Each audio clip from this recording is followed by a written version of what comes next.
కి 14,000 కోట్లు జనవరి నుంచి బటన్ నొక్కి నొక్కి నొక్కి నొక్కి ఒక్క రూపాయి కూడా ఇవ్వకుండా అతను చివరిలో రిలీజ్ చేయాలని చెప్పి ప్లాన్ చేస్తే మరి న్యాయస్థానం కూడా మరి ఎలక్షన్ కమిషన్ కూడా అడ్డుకుంది.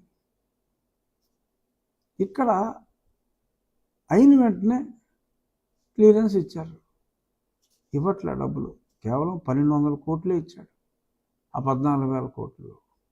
ఈ మిగిలిన దాన్ని బిల్స్ క్లియరెన్స్ కోసం 25% కమిషన్ కొట్టేసి బిల్స్ క్లియరెన్స్ కోసం వాడుతున్నట్టుగా నాకు తెలిసింది.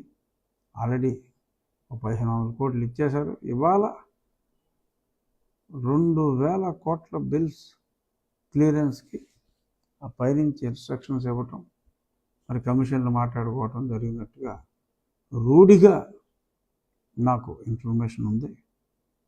ఈ అధికారులకి ఒకటే నా విజ్ఞప్తి కింద తీసుకుంటారా, హెచ్చరికగా తీసుకుంటారా, మీ ఇష్టం. హెచ్చరికే అనుకోండి, తప్పు చేయొద్దు. మీరు ఇస్తే ఏదైతే కోర్టు క్లియర్ చేసిందో, ఎలక్షన్ కమిషన్ క్లియర్ చేసిందో, సంక్షేమ పథకాలకి ఎప్పుడో నొక్కిన బటన్ల తాలూకు సంక్షేమ పథకాలకి రిలీజ్ చేసేయండి ఆ అమౌంట్. అంతేగాని జగన్మోహన్ రెడ్డి వీళ్ళు రిలీజ్ చేయరని చెప్పి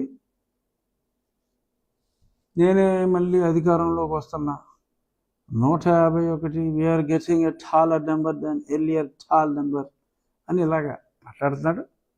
సో దీనికోసం ఈ బిల్స్ క్లియర్ చేసుకుంటే ఏదో 10,000 దానికి మార్క్ చేసి 10,000 కోట్లు ఇచ్చాడు అనుకోండి, 25% కాడికి లాగేస్తాయి. మరి 2,500 కోట్లు. మరి ఆఖరి నిమిషంలో చచ్చినోడి పెళ్ళికి వచ్చిందే కట్నం. మరింత ఇది లాగేయడానికి ఈ అధికారులు ఎవరన్నా కోఆపరేట్ చేస్తే, మీరు 14,000 బటన్ నొక్కిన తర్వాత ఇంకా డబ్బులు ఉంటే బిల్స్ క్లియర్ చేయండి.